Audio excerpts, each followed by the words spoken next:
Hey, everybody, and welcome back to another episode of Indie Game Movement, the podcast that talks about the marketing and business of indie games. I'm Andrew Pappas. I'm going to be your host today, and this is episode 259, where we're going to be talking about how to crush your Steam marketing. Now, knowing the right actions to take can be a little daunting when it comes to promoting your game on Steam prior to launch. There's a lot of different paths to take, and not all are created equal, making this a challenge for any dev. Thankfully, Bruno Laverny of Ishtar Games shows how his team navigated these questions through coming up with a single plan and breaking things down so they could meet their goals and crush their Steam marketing. So that's what we're going to be talking about right here today on Indie Game Movement.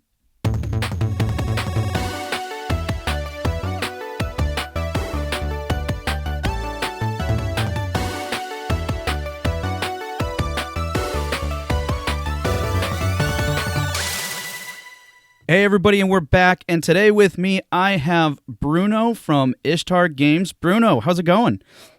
I'm good, thanks. How about you? I'm not doing too bad myself. It's the end of the week here, and I'm just happy that that is the case. I'm sure you could probably relate. Yeah, I absolutely can relate. Yeah, so Bruno, I just want to take a moment and have you introduce yourself, what you do for Ishtar Games, and share a little bit more about what that is, some games you guys have made, and also, if you don't mind, just sharing a little bit about your personal life, whether it's like hobbies or other things that you do outside of games. Yeah, absolutely. Well, my name is Bruno Laverny. I'm the marketing director for Ishtar Games. I mostly handle the marketing, the PR, the community management, social media, and mostly how players can see our games and interact with us. But yeah, and I've been working in games for 5 years now, which is quite a long time now. And yeah, I'm loving it. That's awesome. And you do like a bit of everything as the marketing guy, right? Yeah, since we are very well, now we are getting bigger, but we used to be a very small studio. It was I had this very first job as a PR person in the studio, so at first you do a little bit of everything, and now I still do. But yeah, it's like every day is different for my job. Oh yeah, definitely. And real quick, what are some of the games that you guys have developed so far? Yeah, well, we actually we've been here for 16 years now, but at first we mostly did like flash games and educational games. Mm-hmm. But in 2014, we decided to go to do some actual indie games, and so we released the games Dead in Bermuda and Dead in Vinland, which were survival management games. And now on June we released The Last Spell, which is our biggest title to date in early access. And we are also working on a management game called Lakeburg Legacies. Nice. So a lot of interesting titles there, like especially because it's kind of a breadth of different styles and such, correct? Yeah. We do have some. There are quite a lot of common points between our titles because we like strategy, RPG, management games, and all. Mm-hmm. But yeah, we try to do something different. At first, we were mostly known for the Dead-in games, and after Vinland, we wanted to do something different. At first, it was supposed to be something small, like a small side project, and it ended up being super ambitious for us, and we are very happy about it.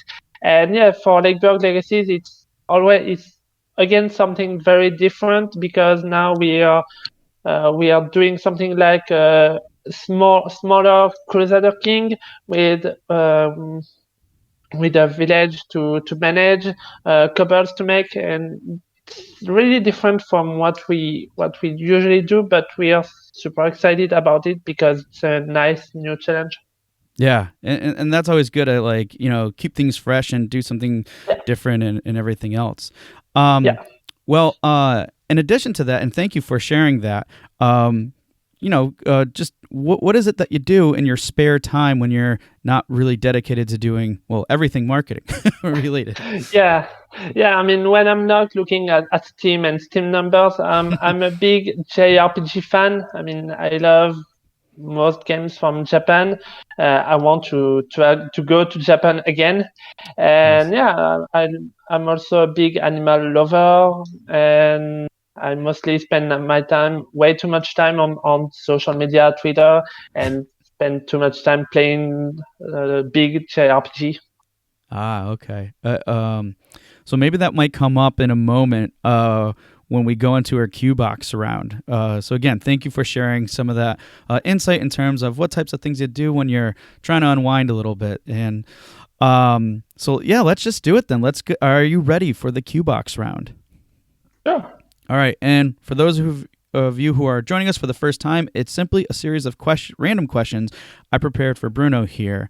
And let's have it. So we're going to kick it off with, what's your biggest gaming pet peeve? All right. I'd say that my biggest gaming pet peeve is the Souls-like, like Dark Souls and Bloodborne. I know they are super big, and I know there are a lot of fans out there. And I mean, I understand that there are great level design, great lore, great music, but that's never really clicked for me. I mean, I tried to play them. I tried to play several of them, and I never really had fun on them. But yeah, I mean, I'm glad that they are releasing Elden Ring. It's freaking great, but I'm definitely not playing it. I am so glad you said that, because I felt like, so I got a while ago, got Bloodborne. And Okay. after that, I was like, I don't think I'll ever purchase another game from software, because, and it's to your point, great game, great, everything about it is really cool, but the gameplay, I still haven't gotten past the first boss, Yeah. and I'm not ashamed to admit that, and it's just, Yeah. it's yeah. So I can completely relate, and it's awesome to finally hear someone else that relates with me in the same way, because for a while I kept thinking I was always the only one. No, don't worry, you're not the only one. I mean, same for me. Like a lot of my friends are saying, "Oh wow, the new Dark Souls is great. The new Elden Ring, it's gonna be the game of the year, the game of the generation, and all." And like, I'm glad for you, but I'm never touching that game. Yep. Okay. Cool. Uh, what's your favorite food? All right. It's okay. So for those who can't hear it, thanks to my accent, but I'm from France, so it's gonna be a French dish. Mm. It's called œuf cocotte au maroilles. So it's a bit hard to explain, but it's like an egg with a lot of cream, and some local cheese called maroilles. You put everything together in a small container, you put it in the oven, and then you just eat it, and it's absolutely delicious. It's the best thing that I've ever eaten, and I like to eat it from time to time. But I'm not sure that they cook that in other countries. Well, it does sound rather tempting, and you piqued my interest. So I'm definitely gonna have to follow up with you to find out like what's a good recipe or something, because I will try that, because I do a lot of weird things with eggs for breakfast in the morning that probably All most right. people don't do. So I am willing to try that. That sounds amazing. So that's a good one. Absolutely, I will send it to you. Awesome. All right. What cereal brand best represents your personality? Wow. All right. I don't really eat a lot of cereals for breakfast, but maybe cereals because that's the main cereals that I eat. They are simple. I love the taste, but I don't know if they represent my personality. But they are my favorite one at least. All right. Fair enough. Yeah. I rarely eat cereal for breakfast at all, if ever. I think usually it's now a dessert. I feel like Yeah. as you get All older, as right. adults, cereal becomes more dessert-like than breakfast-like. But who knows? That at least that's my take. But sometimes when you don't know anything, when you don't want to make actual dinner, you can just eat a bowl of cereal. Yeah. It's very childlike, but it's fun when you are an adult. You can do that. Yeah. Exactly. Yep. If you could watch only one show for an entire month, what would it be? Hmm. Um, I mean, I like to binge watch shows in general. I don't really watch them again, but yeah, only watching one type of one TV show, I wouldn't mind. Maybe if I had to choose one that I have already watched, it would probably be Grey's Anatomy or The Good Place, because they are like comfort shows. They Mm, are fun. I like the characters. I know they are one and the other are totally different from each other, but yeah, they're probably my favorite shows. nice, good choice. And the staple here on the show, what game are you playing right now? All right, so I'm a huge Ace Attorney fan. I don't know if you know them, but they're like visual novel where you play an attorney and you have to defend your client, and it's Japanese. It's always all over the top, and it's great. And obviously, I had to get the latest game, which are the Great Ace Attorney, and I'm loving it. It's super long. I must have 50 hours on it, but Oh yeah, it's wow. great. Yeah, I've never played Ace Attorney, but I'm into a lot of video game music, and from a lot of the mixes I hear, that's the music from that comes up a lot, and Yeah, yeah. The it's soundtrack is great. yeah, it is really good. So it's like one of the ways I get introduced to some new games, and that's one that I'm always interested in. So it's good to hear someone else who's not just playing it now, but also speaks very fondly of it. Yeah, and the trilogy is available, I mean, on a lot of platforms, on Steam, on consoles, and they are very great entry points in the series because they are quite old game. They must be 20, the first game must be 20-year old, but it's really simple and good as an entry point for the newcomers. Good to know. Well, thank you. All right, great. Well, appreciate you answering those questions from the Q-Box round, but now we're going to get into the meat of discussion for Yeah. today, which is how to crush your Steam marketing. So, I want to kick off this conversation with this. When indie devs put their game on Steam, they can often get hyper-focused on wish lists. Could you explain why this could be both a good and a bad thing? I mean, it can be a good thing definitely because they are like one of the major ways to see if the game is going to attract people, if the game is actually interesting to some people or not. And well, you know that when you release your game, every person who wishlisted the game get an email, and well, it's the best. It's the best featuring you could have, you could ask for. So yeah, it's really great. But I mean, wish lists are not absolute science in some ways because I saw some games that had quite a decent number of wish lists before Mm-hmm. launch, and that completely failed, unfortunately.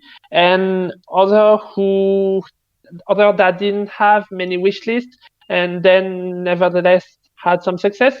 I could talk about our previous game, like Dead in Vinland. It didn't have a lot of wish lists at launch. It had like 8 or 9,000 wish lists, which is good but not exceptional in any way. And we still had a good launch. We were very happy about it. So what developers need to keep in mind is that you need to have as many wish lists as possible. I mean, if you have at least like 6,000 wish lists, you will appear in the popular upcoming tab on Steam, which is like the the minimum thing that you need before releasing your game.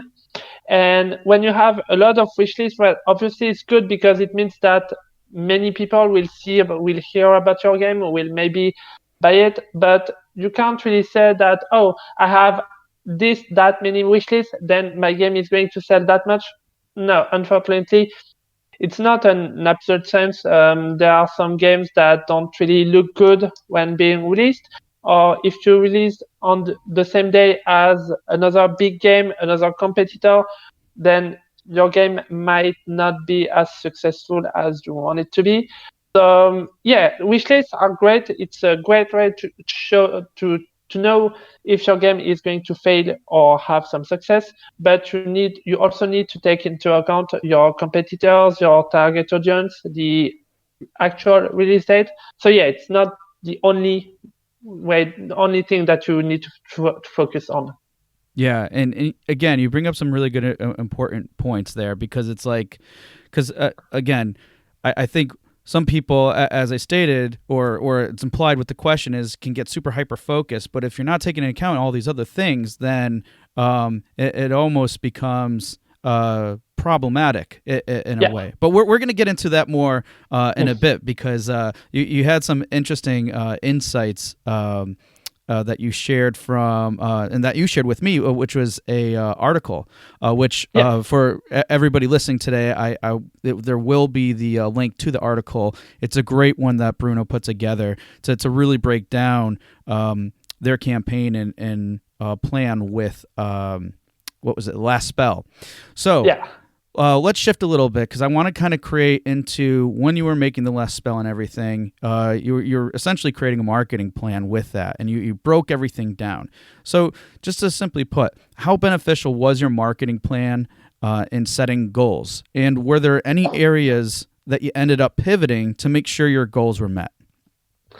All right, so for the Last Spell, because that's the most recent one, we actually had a publisher. So the marketing plan was something that we worked together. I mean, it's a little weird because when we announced the game, it was supposed to be a self-published game, and then our publisher came up and they had a great deal with us, so we went with them. But yeah, the plan was something that we worked together. Definitely the main goal was to get as many wish lists as possible. We knew that we had to put some focus on it. As for the setting goals, well, actually we had two goals. The first one being the wish list, and the other one being to have some success on social media and the community. And the thing is that surprisingly enough, we had a lot of wish lists. Like on Steam, there was a lot of hype about the game, but on social media, I mean, it was not catastrophic, but it was not good. I mean, we didn't have hundreds and thousands of retweets when we put GIFs and all, and so that was not as successful as we could have thought. And we tried to pivot the marketing plan. We tried to put some more GIFs, more screenshot Saturdays. We tried to interact more with the players, and that kind of worked, but not as much as what we were getting on Steam. Like on Steam, we were getting tens of thousands of wish lists, which was great, and social media didn't really follow. And actually, we mostly realized, even today we talked about it with the publisher, that most of our players are just on Steam and not really on social media. On social media, when I'm talking about social media, I'm talking about Twitter, because Discord is something else. But yeah, our players are not on social media. So in the end, we realized that we need to focus on Steam more than Twitter, for example. Okay, and those are it's really good to hear that because I mean let's face it, there's probably certain cases or instances where social media could play a bigger role or whatnot. Absolutely, yeah. I mean, social media is definitely important for some games because there are definitely some games where your target audience is on social media. Because when you make your marketing plan at first as an indie dev, you need to find your persona, your target audience. And does your target audience go on Twitter? Do they go on Facebook, for example? And for those games, social media is absolutely essential. I mean, if you have a game that when you put a GIF and it's great to look at, if you have great animations, if you can make some actual funny GIFs, for example, it's great. I know that there was this game called The First Tree, I believe. It was with the fox, for example, and it did absolutely great on social media. because the art was great, the animations are great, and it worked for us. I mean, we had some great animations, great effects, but our players were mostly interesting about the gameplay, about the deep mechanics, and that's not something that's really easy to show on social media, for example. Yeah, and I love that you provided that example of the first tree. For those who can't recall, I think it's David Will Yeah, self-published, and it's basically an exploratory game with a fox, open yeah, world type thing. So definitely check it out. But yeah, because but providing that as an example too, and then comparing it with your game, Last Spell, it clearly notes that one is probably going to be more receptive to that audience than others. Or I'm sure there's other defining characteristics we're not going to go into now. But the point is just understanding what those are and really evaluating those things. And then also like looking back, because and this will lead us into our next question in a moment, but I loved how the initial approach in setting goals was, hey, we want wish lists, but also we want to essentially build up the community. And what are some basic ways we can do that? And obviously social media was part of that. But then through that process, then you decided to pivot in terms of, okay, we're applying more focus on the wish list, and we're probably going to go in a little bit further to discuss like what that was exactly. But I like that process, what the initial plan was, and then how you guys started essentially taking action and really determining, okay, what is the right path that's going to get us the results that we're looking for. So I love how you broke everything down for us to really clearly understand what that was, and in a simple manner too. yeah. I mean, yeah. When we saw that social media was not as successful, we said, okay, as you said, we need to focus on the actual community Mm. instead of trying to explode on social media, which is a great idea, but maybe not for our games. So I'll probably go back to it later in the interview, but mostly the best idea that we had during the development was the release of a demo during the Steam Game Festival. Yep. Um, because I think that was one of the biggest moments that we realized that there was something cool about the game, and that we would have success, because players were very excited. I mean, as soon as we put the demo, we got a lot of wish lists. We got many people coming to our Discord server saying how cool the game was, and naturally they started to find out the meta of the game, starting to find out the best weapons, the best strategies, despite the fact that the game really the demo was really a small part of the game. Like, I don't remember. I think there was like 3 or 5 nights in game, which is nice, but it was not the actual game. The actual game is actually longer, and there was no upgrade in that demo, so it was a very limited demo, and Mm. players still had some fun, and they had a lot to talk about actually. And when we put out the demo, we said, okay, we understand what players want. Players want us to show some actual gameplay and to explain to them the actual mechanics of the game. And also we started to focus on the actual community. So on Discord, for example, we created a small Discord mini game, which was very ambitious back then. We created a small kind of RPG on Discord. Players had some abilities to upgrade when they gained a level. They had to fight some monsters. They had to build some buildings for their Discord town. We actually programmed a bot to do that, and it was very fun to make. And we realized that people that are players, our community, are hardcore players.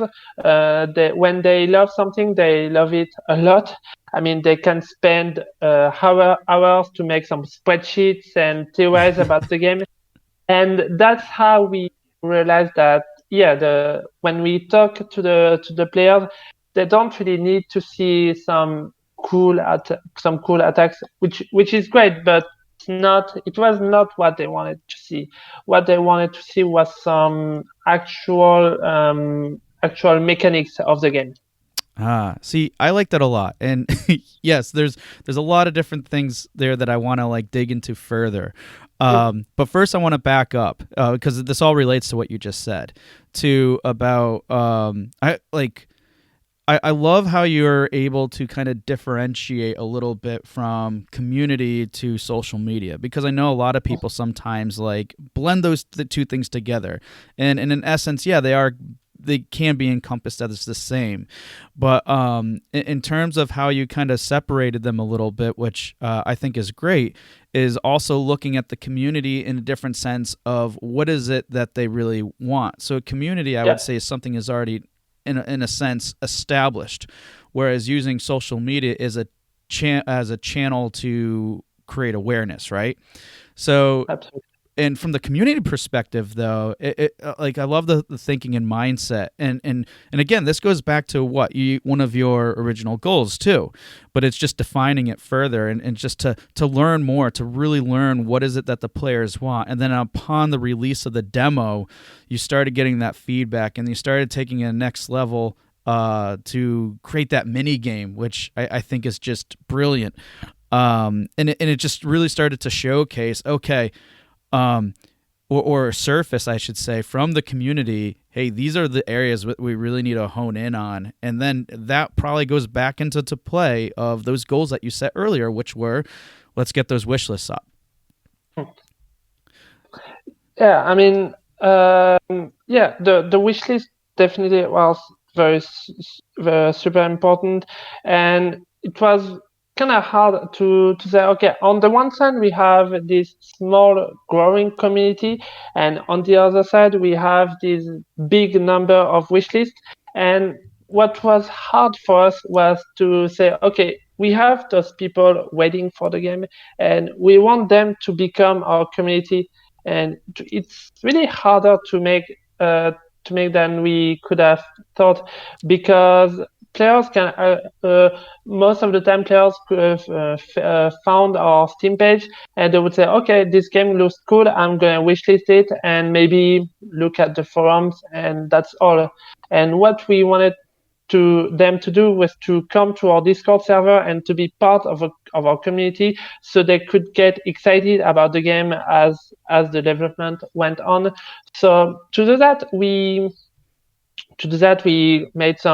developed the Discord server, as I told you. We also did some blog posts, but it was really, when we did all those actions, it was we developed the community, but we didn't make the wishlist go up.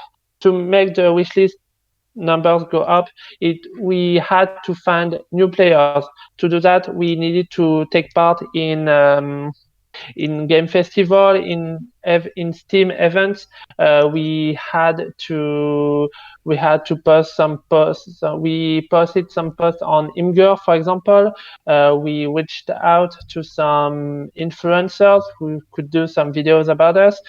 We contacted the press, and it's kind of hard. It's kind of hard to explain, because there are like two separate circles, and there are some links between those circles, but it's hard to make those connections.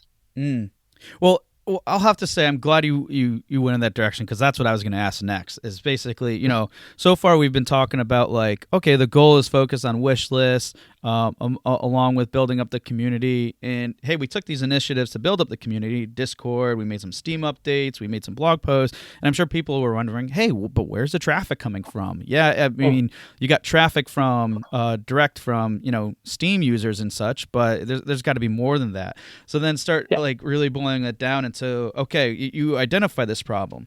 So it's what's really interesting about this though is simply I think a lot of times people will look at these things and understand that, hey, this needs to be done, because back to your core thing, wish list community, right? And Yeah. but you're doing these things, but they don't necessarily relate to each other at Yeah. first, right? Like in your funnel, you just quickly described what your funnel is. People become aware, then they get into Discord, and then they become super fans essentially. Yeah. Yeah. But just because you're taking those two actions doesn't necessarily mean they relate directly to each other, or at least in the initial stage of things. So I love how you boiled it down. You're like, hey, we did all these things, and I bet for your team, it felt like you were busy, which means you feel like you should get some type of results. But then you went back and we were like, oh, we're not really getting the results of that we're looking for to meet our goal. So then what do we need? And you're like, we need new players. How do you get new players? And then boom, you're like, let's do events. Let's do these other things.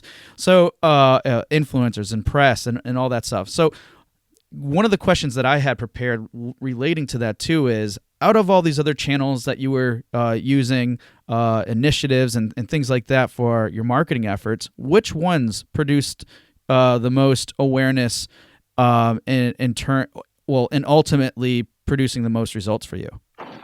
Oh, definitely. Well, I've talked about it, but it was definitely the Steam Game Festival. I mean, it was, in terms of number of wishlists, it was the biggest wishlist spike that we got in the entire development time. It was absolutely crazy, because out of a sudden we had so many players who actually played our game, and we had so the wish list go up, and we had some players actually giving us some feedback and gathering up in the community. So yeah, the Steam Game Festival actually helped us meet the two goals. We had a growing, we had new players in our community, and we had lot of new wish lists, and players now became aware of the game. And I know that then within our community, players actually talked to their friends about the game. They were like, hey, I found this game on Steam, you should try the demo. The game will release soon on Steam, you should wishlist it and all. And it was like one of the most perfect time that we got in the development, because it was like an accomplishment for us, because yeah, what people don't really know is that the Steam Game Festival was announced, like it was the very first session, and we didn't know about it before. And when it was announced and we could participate, it was a big change in terms of development for us, because we had to make an actual demo that had a start and an end, that had to show the game as it would be when it would be released. And it was like something big in the development process, but it really paid off in the end, because after the Steam Game Festival, we realized how people were actually fans of the game, and how we could actually do something good with the game. See, I like that you called that out by saying, like, in under these circumstances too, it wasn't necessarily known of like what were the requirements, right, for this festival. Yeah. And then you found out, and then we're like, okay, as a decision, we really got to push forward to make this happen, because Yeah. and I know sometimes for because everybody has different situations, different lives, and everything else, that but you guys basically saw that opportunity and really pushed through it. It sounds like, without probably going into detail about how much extra energy and effort that took.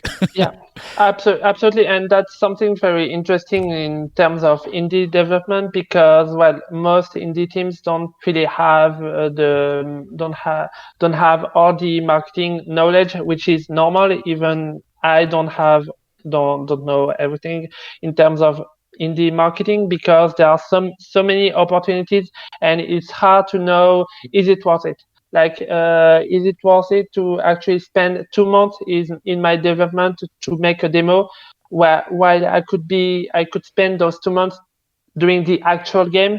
And it's hard to answer that question, because all through the year, throughout the year, there are always new events, new opportunities, new physical event, new digital event, and you can technically spend your time working on your marketing, and at some point you need to work on the actual game.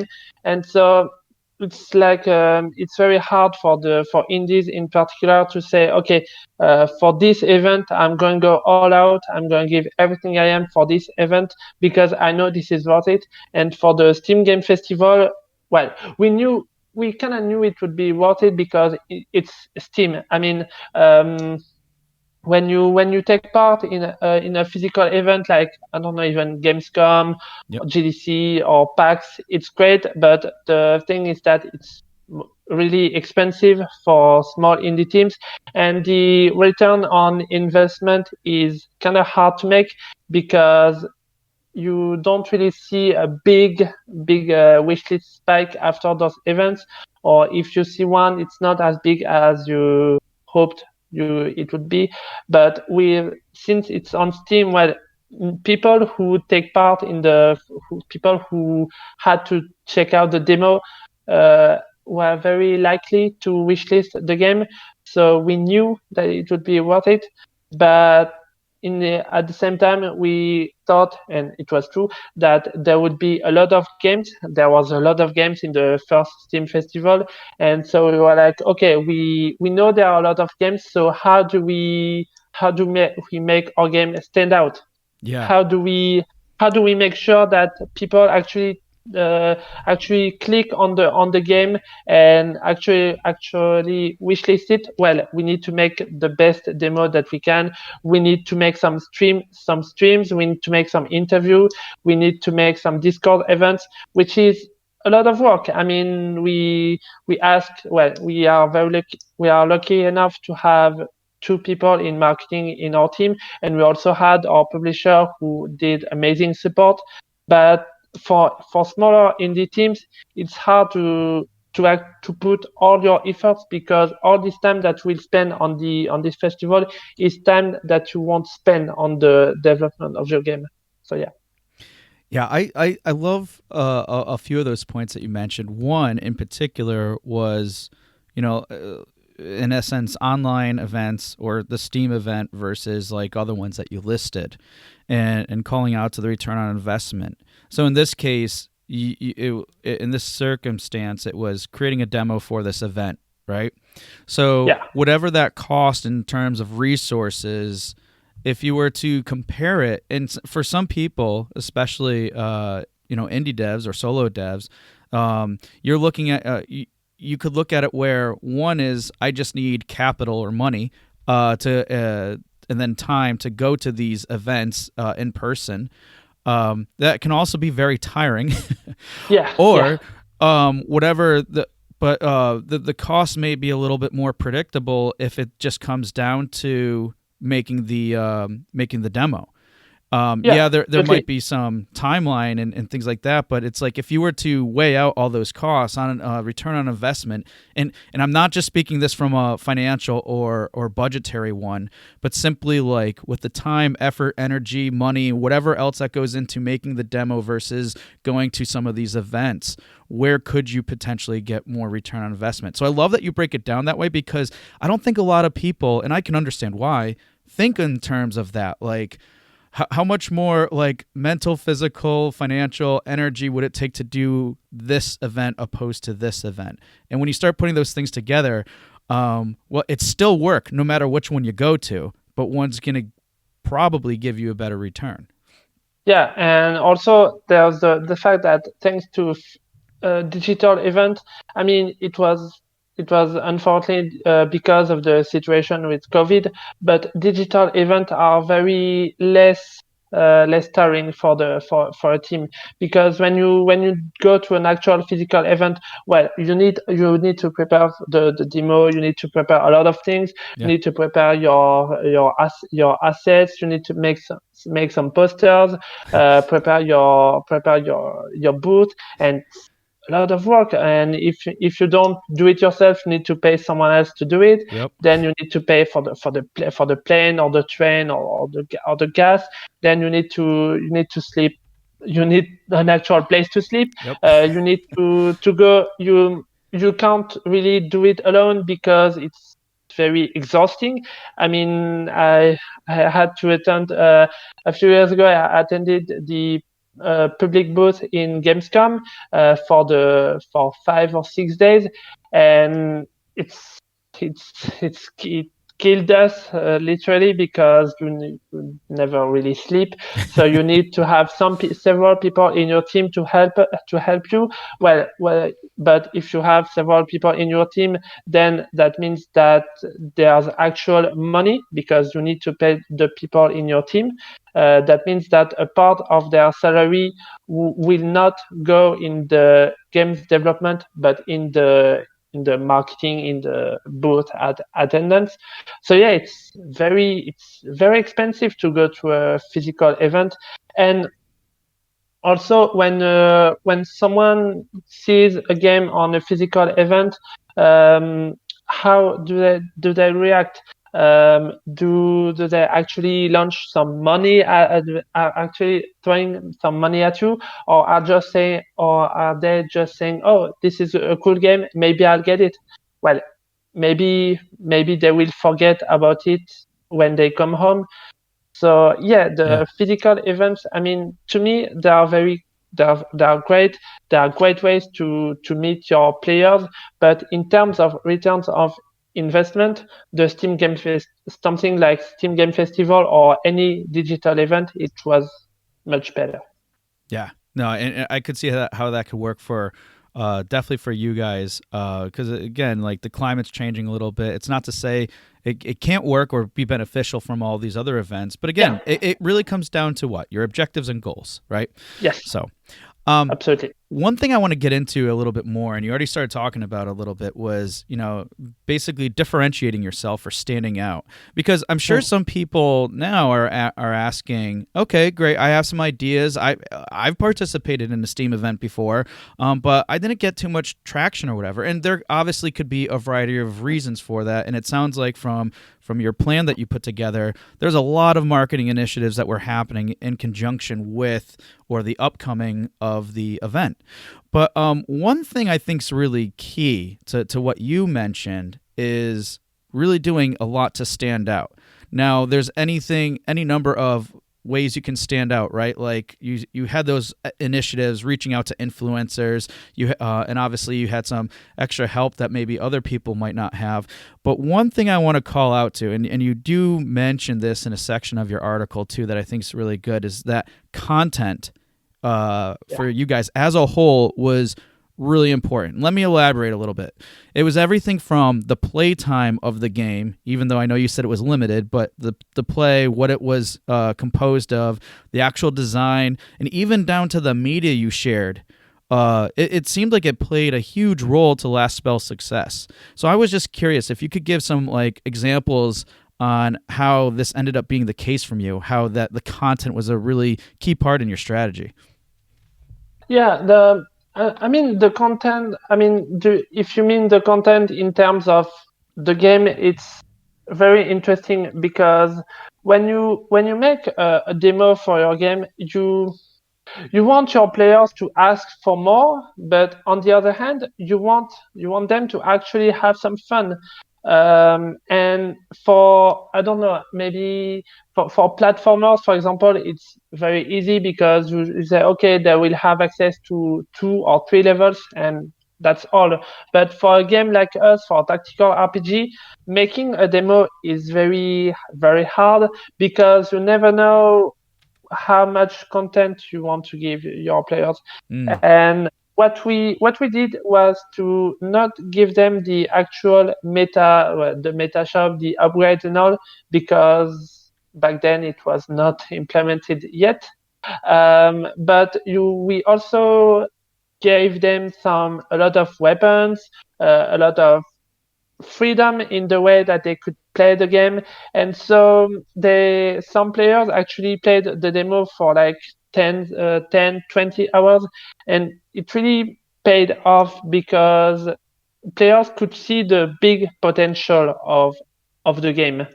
Uh, thanks to the smaller demo, and it also paid off. after the release, because what we saw was that we had a lot of players who played like 70, 80, or even hundreds of hours, even if the game is still in early access. And that's what people like about the game, and that's what people actually told us in the Steam forums and all. They were like, okay, this game is in early access. I don't really like early access games in general, but this game is so generous in terms of content, in terms of gameplay, in terms of strategies, that I like it, and that's what we are happy about with the game, because the game may seem indie and may seem like this small game, but it's actually really ambitious in terms of content, because players can actually spend hundreds of hours and still find something new every time they play. So yeah, that actually worked for us. And yeah, I think that it helped us differentiate ourselves to other games who had like maybe a small demo that players could finish in 20 or 30 minutes. Maybe those demos didn't really make the players ask for more, or maybe didn't really make the players say, okay, I'll remember that game. I don't know. Mm. You know, what I would want to say in terms of just an opinion for me, I wouldn't agree with you saying that it was ambitious. I would say more along the lines of you guys just provided a ton of value and kind of like over delivered on the promise that you might have sold in terms of like images and other assets and stuff. So but I mean, I know the project as a whole was ambitious too, but that's the word I would say. I would say you guys just value packed that thing like crazy to the point where people got into it, regardless of who the player was, whether it's like an influencer or anybody, and then they're like, wow, which is clearly the reaction you guys were getting.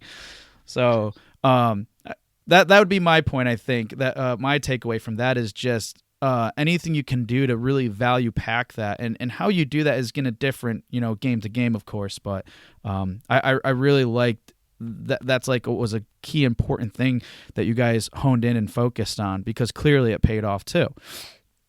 Yeah, I mean, what I want people to keep in mind is that this strategy actually worked for us because we have this game, but maybe for other games it will be different. So that's what I want. I don't want people to say, okay, I'll do like the last spell and have some success, because there's always the survivor's bias, saying, okay, I'll do the exact same thing as them and it will work. No, because each game is different. You don't necessarily have the same target audience. You don't necessarily have your players don't really behave the same way as they do with us with last spell. You probably have a different game, and players don't really are not looking for the same thing in terms of expectations. No, very, very good point. Because again, sometimes everybody likes to take the path that someone else took to success and mirror it completely, and unfortunately, it just doesn't work that way. Before we move on to lessons learned, because I think there's a lot that we can get out of that too. There's one particular thing I thought was kind of interesting about your messaging, and I'm speaking wholly with regards to messaging. So everything from your short description to your screenshots that you shared and promoted, they're relatively simple and concise. So I was just curious if you could elaborate a little bit more about how you feel about this approach, and how you feel it perhaps helped you with your goals and objectives. That's very interesting, because when we released our last game, which was Dead in Vinland, it was a very hard game to market. I mean, I loved working on it, but when you described the game, it was like, okay, it's a survival management game. You have this group of people, and there's also combat, but you have to manage their rations, their food, and you have to make some buildings in the game. And it's hard to explain to players, and I think that's what we've been learning with this series, is that players don't really when players see a new game, they want to understand the game quickly. They don't really have time to spend several minutes reading the many features of your game, and they will probably will not even look at your gameplay trailers with that last 3 minutes. No, when they found your Steam page, you need to say, all right, those players don't really have time. They will spend maybe, I don't know, maybe 1 minute top on your Steam page. So in 1 minute, you need to explain to them what kind of game it is and why it's a game for them. And for the last spell, I feel that we were very lucky because the last spell is a very simple game to explain to people. It's like, okay, you take a tactical RPG, but you have a small group of people and you fight hordes of monsters, and it's a roguelite. Basically, in 10 seconds, you can explain the game. And when people think about that, it's very easy for them to picture the game. Then you put one or two screenshots about the game, about the UI, the combat, and then they will probably say, okay, this is like Final Fantasy Tactics, but you fight hordes of enemies. Or they will like, okay, this is a bit like There Are Billions, for example, which is one of our references. So I'm going to like it. And what we realize is that people like to understand the game quickly, because it will be easier for them to actually like the game. And yeah, this is why I think that was very great for the last spell. It's a very simple but strong concept to explain, and it was very simple for players to actually understand the concept. So yeah, this is why in the messaging we focused on the big concept, and then of course we once players were on the Steam page, in the description, we said, okay, this is a roguelite, so you will unlock weapons, then you will build some buildings, then you have a city to protect. But when they are reading that, it means that they are interested about the game. So to me, the hardest thing is done. Yeah. Like and thank you for going into further detail on that and everything, because this is something I think I've even mentioned a few episodes ago about the importance of messaging and being concise and being simple, because as you said it, like, players don't have a whole lot of time and they want to be quickly aware of, is this something I'm going to like or not? Because let's face it, we're all busy. Yeah, absolutely. As much as we like browsing through our Steam pages or whatever else we're browsing through, the reality is we're all busy. We're all trying to be distracted. Whatever the case may be. So making it quick and simple is definitely good. And obviously you're right. There's going to be cases where some games are going to have more of a challenge than others in terms of explaining that, but still the focal point should be making it concise. And again, even in your article too, you mentioned how, like, hey, this is how we presented our screenshots, and we made sure that it provided as much information as possible. So now when you couple the two, like, they could read the description, they could see the image and go, boom, I know exactly what I'm getting, and I determined this within 10, 20 seconds. That's what you need to do. And this is why I'm saying it again, because I want really people to keep it in mind, is that you need to understand your target audience. I mean, you need to understand why your players should actually like your game, and this will help you so much when you work on the messaging of the game. Awesome. So thank you for re-emphasizing that point, because you're right. It's very, very imperative. And sometimes when you get lost in the details and the development and everything else, it can be easy to forget, but it's important not to. All right. Well, let's move on. As we kind of wrap up here, I want to go over some lessons learned. Yeah. Now, I was just curious. I mean, you guys had. I know that you weren't with the team as long as the Ishtar Games has been around for, but based off of the other games that you have been a part of, and over that time of game, like, did you ever feel that those previous releases helped with the last spell? Um, I'd say that it depends. It depends because in terms of players and community, not really because the spell is not does not really have the same target audience as Dead in Vinland, for example. And Dead in Vinland was still a kind of niche game. Some people knew about us, but it was not the majority. On the other hand, in terms of lessons learned and marketing, yeah, definitely. I mean, I think that every single person who works in marketing in games in general will tell you that you learn something new every day, and that's true because you will make some mistakes. You will always make some mistakes, and this is normal. You need to learn about them. And when we released Dead in Vinland, we learned a lot of things. We learned how to manage, for example, how to manage the players, how to say, okay, players actually complaining about something, what to do about that. And you also learn some technical things in terms of Steam branches and all. But yeah, I mean, you learn something new. So the important thing is that even if you fail something, even if something doesn't work out, you we always under, we always try to figure out why it didn't work out and how we could do better next time.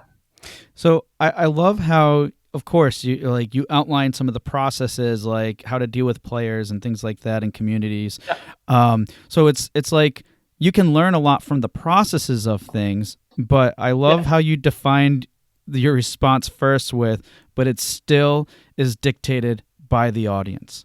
So, yeah. because even as a company with multiple titles, it doesn't mean that okay, we can just wash the last one and now repeat everything. No, again, like you said, it's defined by the audience. However, the processes might make it a little bit more streamlined. Yeah, absolutely. I mean, we wish we could just have the same audience and just growing it from game to game, but unless you have the exact same type of game, then but if you have another type of game, then you need to pretend that it's a whole new target audience, and maybe some of your older players will play your new game, which is great, but you need to understand that the the your potential players are pretty much infinite. There are billions of players in the world, and you need to focus on them. You can't really focus on your old players. Yeah, definitely. Another thing I was curious about too is during the development of the last spell, you always had some type of marketing efforts for the most part, but during that two year or so period, did you ever feel that you had any missed opportunities? And if so, what were they? Yeah, I mean, as I said, we always try to do better, and I think that the one part, I think that we could and should have done better is the period, the 6 months before the release. I talked about it in my in my article, and it's true that you, on the one hand, you want to keep everything as a surprise for your players. I mean, you can say, okay, I will keep it a surprise for players because they will be very happy to discover it when the game is released. But on the other hand, as I told you, we had a lot of wish lists, and there were some players who who were expecting the game and who started to post on in the Steam forums, okay, where's the game now?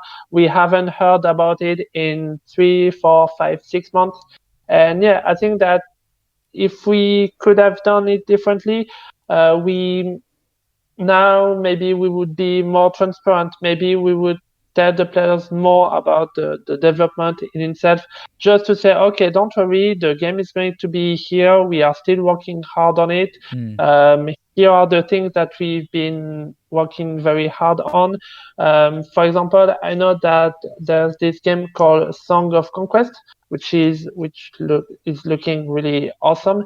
And on social media, on Twitter, for example, they're always saying new things about the game. They're always showing new gifs, and they sometimes even share some screens from Unity, just to involve their players, to say, okay, we are making a game, we are making it for you. Don't worry, it's going to be okay. And yeah, I think that we could have done it. But other than this, maybe being more transparent, I'm not sure, because it's always about some choices. And as I said, we were very happy about the wish list. I mean, we had nearly 100,000 wish lists before the release, so that we were very happy about. So yeah, we like to say, okay, we did good, but maybe we could have done better. Yeah, it's always good to kind of like look back and assess, and I love that you called out that part too, because I think what can happen in a lot of cases with just teams and devs is they look at it as like, oh, one more thing and it's not that important. But then, especially if they already have and put the energy into building a community, and then and if it gets dropped off the radar completely, it basically becomes a pattern. And I think part of the reason some people might not want to post an update or something, it's like, oh, we don't really have anything to talk about. But but when you're looking, if you're at ground level, always seeing the same kind of the same activity going on from your perspective, it may appear or seem like a whole lot of nothing is going on. But from a high level or outsider perspective, there could be a lot, especially if they're not checked in day to day. So having those interactions, from what it sounds like you guys are calling out on, is that it just shows, it keeps a pulse. It doesn't mean that you need to make a huge marketing push or anything, but when people see the progression of things, as the example of that other studio you mentioned, always sharing pics, it does create excitement. It could get new players in. It could do all these other things to show and prove that this is going to be a valid product, and it's worth my time to, at the least, wishlist it. Yeah, absolutely. Like I even have a very recent example, like from yesterday, because right now we are working on our next big update for the SPL, since it's in early access. And players actually started to wonder, okay, where is the update? I need more content, dead game and all. And so yesterday we posted a blog post on Steam, and didn't really have a lot of content. Most of it was like, okay, everything that we promised on the roadmap is going to be in the next update. Don't worry, we are very working hard on it, and it's taking us a little bit of more time than we anticipated. But don't worry, we are here, and players were very happy just because they could see us writing something for them and just showing that we are still alive and still working on the game. And yeah, sometimes you don't necessarily need a big marketing beat, a big trailer and all. Sometimes all players need is just an update, just to show that you're still working on the game, and we'll get it soon. Yeah, exactly. And to think in that perspective of like, hey, you're looking to serve people in terms of providing them entertainment, providing them a game that they're interested in or may be interested in. And in a way, by just keeping them in the dark in a bit, especially if they already invested some time and interest in you, Yeah. you're in a way almost disserving them. And it doesn't seem Yes. that way. It doesn't feel that way, but it's really the truth. And a great indicator and also a way of opportunity there too is if people are asking for it, then if it's one person even asking for it, there's a great chance there's a lot more that aren't. Yeah, I 100% agree. All right, great.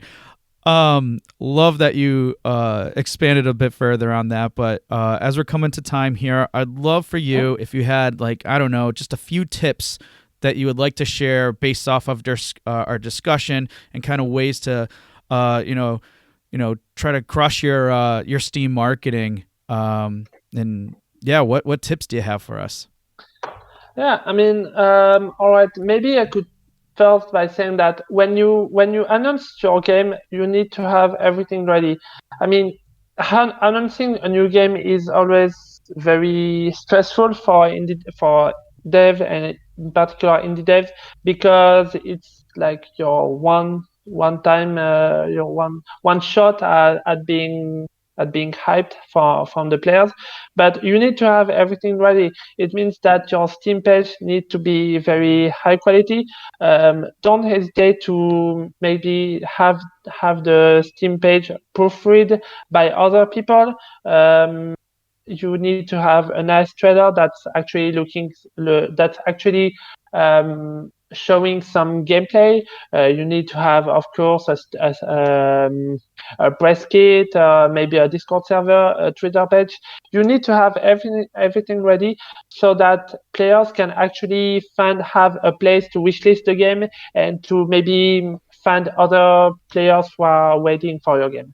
I think that's the most important thing. The other thing that I don't know, maybe tell other developers is that you need to look at your competitors, but also be wary of survivor's bias. When you make a game, you need to look at the genre. Is it oversaturated? Is it empty? What kind of game the other developers are making? Are the other game actually meeting some success? If you see just one game in your competitor that is a huge success and every single other one is failing, then maybe you need to rethink. Maybe you will say, okay, why would I be the 1% that actually has some success, and why wouldn't I be one of the 99% that actually failed? And yeah, you need to look at your competitors. On the internet, there are some great tools to look at your competitor. You need to look at SteamDB, which will let you find the number of wishlists from your competitors. You need to look at the number of reviews on your competitors. You need to look at how they message their game. You need to be aware of the market, because if you want your game to actually have some success, you need to ask yourself, is my game viable? Will my game actually have some success, and why would it be? Yeah. And the final suggestion I would say is one that I told earlier in the interview, is to put yourself in the shoes of your players. I mean, I know there are a lot of devs who say, okay, I'm the target audience. I know my players better, but sometimes you don't necessarily do.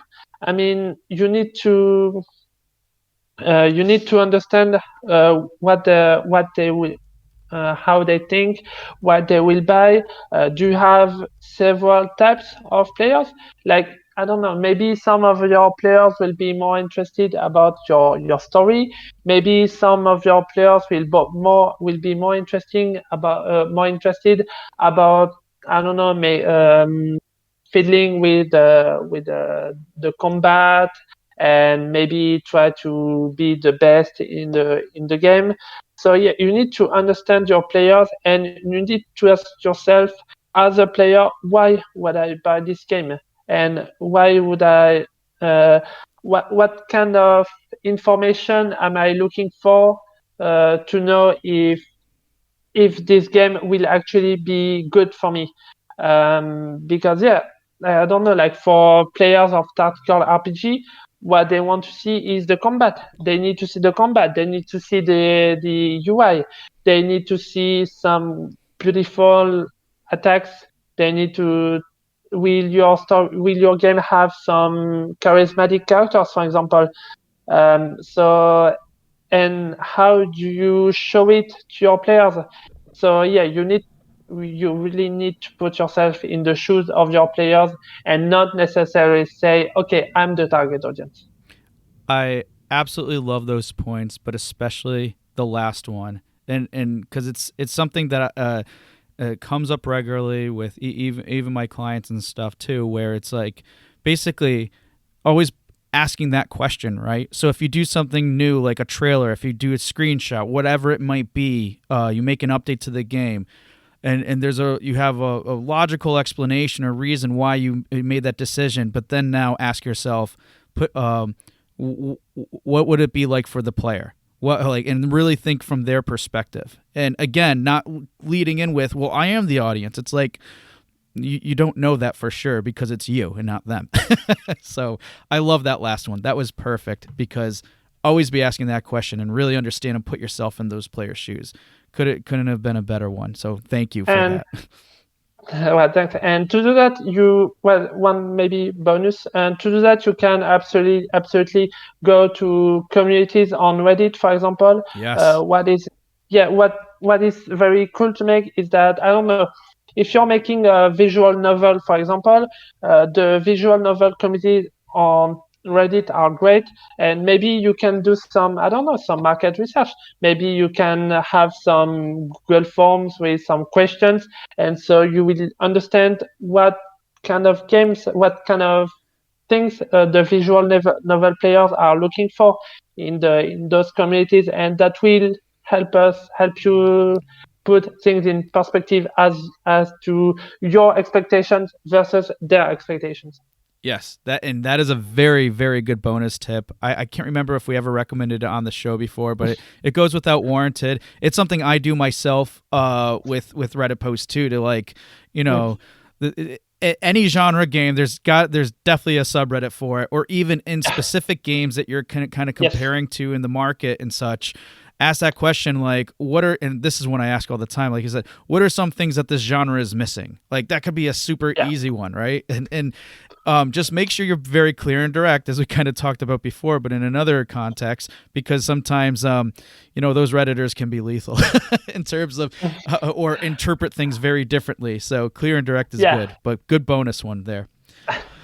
Thanks. Well, Bruno, I really appreciate your time here on the show, and this has been awesome and hopefully extremely insightful for everybody. But before we go, I would love for you just to share your website, means that people can reach out to you if that's okay, and obviously share your titles again too, and what's the best way that people can learn more about you, Ishtar Games, and your titles. Oh, well, thanks. If people want to reach out to me, the best way is on Twitter. I'm H3GOR, Egor with a 3 instead of the E. Maybe I will share with you the link. Yep, it'll be in the show notes. Okay. And if people really want to reach out to me, well, my DMs are open and they can just come and ask me some questions. So just come and ask me. Okay, cool. And what's this website for Ishtar Games? Oh, sorry. Okay. The website is ishtar.games. Simple. Yeah. And that's where they can also find obviously more about the studio, but also all your titles and everything there too. Perfect. Absolutely. Yeah. All right. Well, Bruno, again, can't thank you enough for being on the show. It's been a pleasure to have you as a guest. Well, thank you a lot for having me. Hey everyone, thank you for listening to another episode of Indie Game Movement. I'm Andrew Pappas, your host, and the show's producer is Mustafa Price.